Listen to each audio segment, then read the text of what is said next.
So friends, welcome to PlotSense. Today I am going to explain a movie which is considered very underrated, but it is discussed everywhere, and whenever there is a talk about the best Indian movies, its name definitely comes. It is Tumbbad. So let's get started. The movie starts with Vinayak, our lead. He is narrating the story of Goddess Purti to his son Pandurang. Goddess Purti is a symbol of endless grains and gold. Earth is the womb of the goddess. At beginning of the universe, the goddess gave birth to 16 crores gods and goddesses from this womb. But the goddess loved her first child Hastar the most, but if you search any Dev Purana today, you will not find his name, because he had agreed to get all the gold and grains of the goddess. So he took the gold arbitrarily, but as soon as he moved towards the grains, the rest of the gods and the goddesses started attacking him. With each blow of the gods, and he disintegrated into pieces. Before he got lost in the dust of the universe forever, the goddess Purti saved him, but there was a condition for saving him.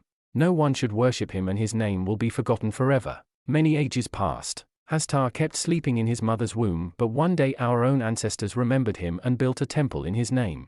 It is said that from that day onwards the anger of the gods came down like rain on the Tumbbad. Now we are shown the time of 1918 where we see Vinayak's mother, who was the maid of a rich man. Everyone used to call that man Sarvankar, and the mother also fulfilled his sexual desires in the hope that he will give him the gold coin, which was kept on the statue of Hastar, but Sarvankar said that it will not be given like this, one has to earn. On the other hand, at home, Vinayak and his brother Sadashiv were worried that if there is no mother, then who will feed food to grandmother? Vinayak makes food for her, but instead of giving it himself, he sends Sadashiv for it. Sadashiv had just reached outside the door when mother comes and scolds both of them very much. Then she cooks food and goes to grandmother's room. Here we get to see that grandmother, who is not like ordinary people, but is like a devil. Her body has decayed and she has been living like this for many years. She was lying in a room, that is why everyone was afraid of her, because she was so scary that no one should go near her, and she was kept sleeping all the time. The conversation between Vinayak and his mother shows that Vinayak also wants gold and Sarvankar is his father. In a way, Vinayak and Sadashiv were illegitimate sons of Sarvankar. That old grandmother was the grandmother of Sarvankar. Sarvankar gave her the responsibility of taking care of her because no one else was ready to take care of her. The grandmother wakes up and says that she does not want the treasure. Please give her life. Then the mother goes to her in fear and says to sleep or Hastar will come. Hearing this,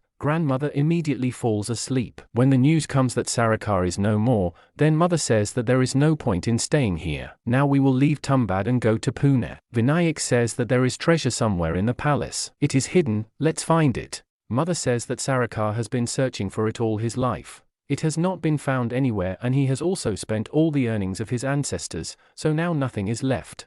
Vinayak says that this old lady is Sarvankar's grandmother, so why not we ask her? She says if you have courage then go and ask yourself. All this was going on, that's when Sadashiv gets badly injured due to falling down from the tree. Mother immediately runs towards the hospital with Sadashiv and asks Vinayak to feed the old lady today. If she wakes up then tell her to go to sleep, otherwise Hastar will come and she will sleep immediately. Sadashiv dies on the way, so mother goes towards the palace where Sarvankar used to live. Vinayak tries to make food but spills all the things on himself. Then grandmother wakes up due to hunger. Grandmother says, do you want the treasure? So Vinayak opens the door and goes to ask her where the treasure is hidden. Grandmother says that she is hungry, so give her food or she will eat Vinayak.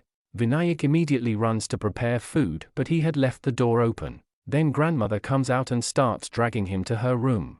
Vinayak could not remember what his mother told him, but somehow he remembers it. Then as soon as he says, sleep or Hastar will come, grandma immediately falls asleep. Mother comes back and is taking Vinayak with her. Then Vinayak insists that they should tie old grandma and starve her until she tells where the treasure is. Mother gives him a gold coin and says that this is what you wanted, take it and sit quietly. Your brother died and you want to get the treasure. It would have better if you had died in his place, then again you are the son of that greedy Sarvankar. You must be full of greed just like him, so promise me that after today you will never come back to Tumbbad. When the mother insists very much, Vinayak promises her that he won't come back. Now the story moves fast forward to 15 years in future. Here we see that Vinayak has returned to Tumbbad to find out the treasure. When he goes to his house, he finds his grandmother still alive but in a much worse condition. Her heart was beating outside and her torso had entered the ground and a tree had grown from the middle of her body. Vinayak asks her why she was not made sati after grandfather's death. Then grandmother tells him that they needed her, she was the fastest one in descending into the well. She asks him not to go there and get out of this curse. It ended with me, don't start it again. Vinayak says if she tells him where the treasure is, he will give half of it to her. Grandma says she does not want treasure, what she wants is freedom. She says, you give me freedom by burning me in the fire, don't go there. It is in your hands, after that nothing will be in your hands, you should not claim everything inherited. After setting her on fire, he reaches the palace to find the treasure. There was a well in the palace, from which Vinayak went down and stayed there for months. He kept digging the tunnel and then he finds something like a box, seeing which he was very happy. When he goes back to his home, his neighbors and his wife do not recognize him at first. Vinayak goes to a man named Raghav, who is into opium business, from whom he already had a loan. He makes him the buyer of the gold and also repays his loan. Whenever there was a need for money, Vinayak would go to the palace and bring gold coins, sometimes 2, sometimes 4, sometimes 16. In this way, he used to bring the coins. Raghav thinks that why doesn't Vinayak bring all the coins at once? Vinayak had brought a lot of coins because of which Raghav did not have money to buy it, so now Raghav starts borrowing. In Vinayak's absence, Raghav goes to Vinayak's wife Vaidhi to ask from where Vinayak brings the gold, but she too did not know anything. Then Vinayak comes there and he understands that Raghav has too many questions running in his mind. Earlier, Vinayak used to going Tumbbad by bus, but now after getting the money, he took a two-wheeler and now he used to go with the same to collect the wonderful treasure. Vinayak has a son and now he has started living the life of his father, a life of luxury like the rich people live.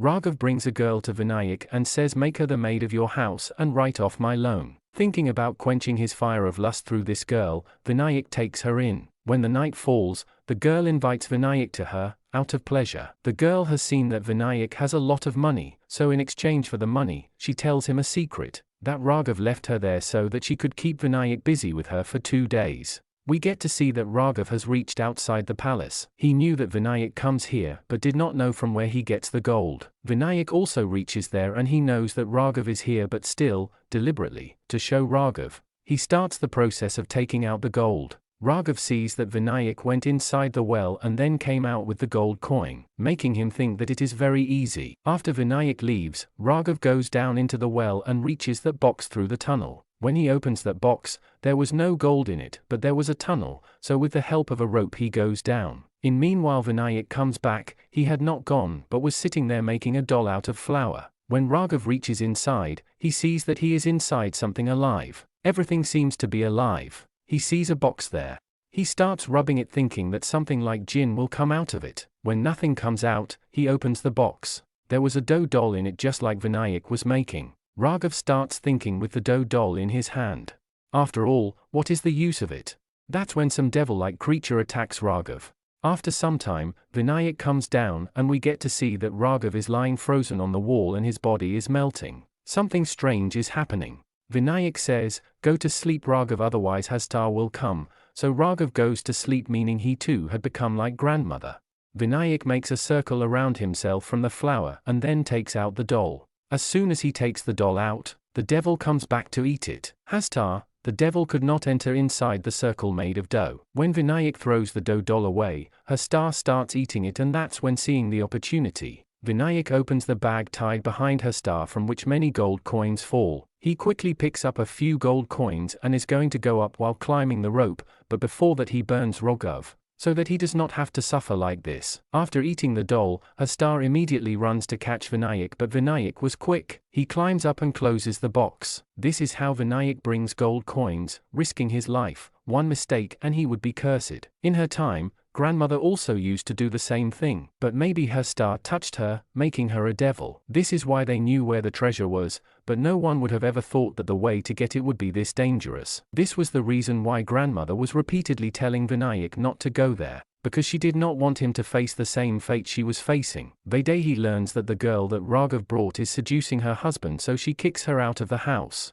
Now the story moves forward 14 years, where we see that Vinayak is now old. Now he no longer has enough strength to climb the rope. His son Pandurang has grown up and is practicing rope climbing and stealing gold coins. His father made him practice this so that in his place, he could bring the gold, but the problem here was that Pandurang had polio. So Vinayak had no trust that he would be able to do this work. Vinayak also had 2 daughters, but they were still very young. For his own amusement, Vinayak has kept the girl Vaidehi kicked out. Vaidehi was tolerating everything just because Vinayak used to earn. Now they started to get short of money, so despite not wanting to, Vinayak agreed to take Pandurang along with him to do the same work.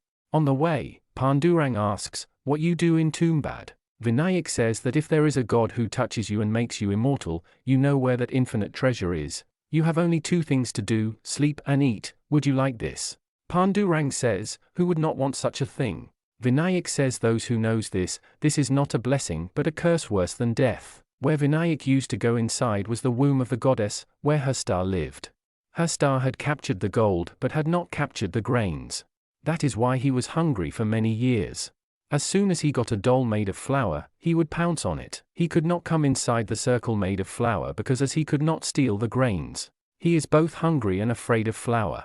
When Vinayak takes Pandurang to the goddess's womb for practice, Pandurang asks, "When will Hastar come?" Vinayak says that he will come only when we bring the dough doll. Pandurang takes out the dough doll from his shirt and says that I have brought the dough doll. As soon as Hastar comes, both of them run away. Pandurang, seeing the opportunity, takes the risk and succeeds in stealing 2 to 4 coins.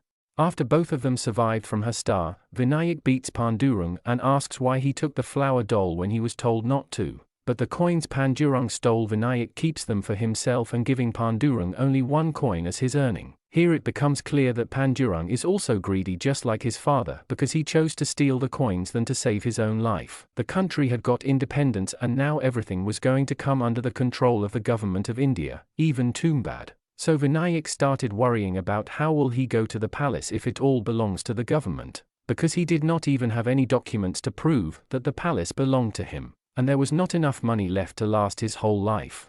Pandurang suggests, why not we steal the whole bag of Hastar, we will take many dolls, he will eat 1, we will throw the 2nd, after that 3rd. Vinayak thinks this idea is right, so he makes a lot of dolls out of dough and reaches the goddess's womb with what he had planned. They thought right, but they had no idea of what would happen because something like this they were doing for the first time. After they enter the womb of the goddess, they take out all the dolls to feed the Hastar, but not just 1 but many Hastars came there. They did not care why there are this number of Hastars present, they did not understand. They were wondering what to do now because they were not ready for this trouble. When Pandurang throws 2-3 dough dolls, all the Hastars start fighting among themselves to eat those dolls. We get to see that one Hastar tries to enter the circle of flour. He is about to fall inside, but he is immediately burnt to ashes. Vinayak thinks that now there is only one way out. He ties all the dolls on his body and starts climbing up the rope so that all the Hastars follow him. Vinayak also climbs outside the box. A circle was made of flour so that if Hastar tried to come out, he would be killed. The circle did not provide complete protection. It was not that by making a circle, it was protected till the top, rather it would provide protection only up to a limited height. When Vinayak goes out, Hastar also tries to go out but all are killed. When Pandurang comes out, he finds that his father is lying outside. When he looks closely, he finds that his body is now demonic. On being touched by Hastar, his condition had become like that of grandmother and Raghav. Vinayak had managed to steal the bag of coins which he was giving to Pandurang. But Pandurang did not take it because today he had seen what happens due to greed. What happens is that Pandurang burns his father to free him from the curse. There was a smile on Vinayak's face because by not taking the bundle, Pandurang broke both the cycle of greed and the curse passed on from his ancestors. Vinayak was happy with the fact that Pandurang did not become like his father. Pandurang says, "Dad, go to sleep otherwise Hastar will come," and Vinayak goes to sleep. Pandurang leaves from there and as leaving he closes the door of that palace, and with this the movie ends here. This film serves as a cautionary tale against the destructive power of greed. Each generation in the Sarvankar's family succumbs to the allure of Hastar's gold, leading to tragedy and suffering. By showcasing the cyclical nature of their quest and eventual downfall, Tumbbad warns against prioritizing wealth over morality and human connection. Vinayak was a greedy person, so in the end, he was cursed and died. Raghav also got greedy to take all the treasure by himself, so he was also killed. Pandurang too was greedy. It is possible that Pandurang's condition would have been similar, but he changed his thoughts in time. There is a scene where Vaidehi is telling Raghav that whoever thinks bad about me, they die. Vinayak did not treat Vaidehi well at all, he kept her to do work at home, nothing more. The maid Raghav brought who later had relationship of Vinayak, but Vaidehi kept quiet because of the possibility of Vinayak leaving her. So if you believe in such things, then it is possible that Vinayak died because he was a bad person for Vaidehi. I am going to bring the explanation of good movies, so if you people like to watch good movies, then stay connected with this channel. Please do tell by commenting that you like the story of the movie and how did you feel about explaining. You can also express your feelings by liking or disliking the video. See you in the next video. Till then, bye.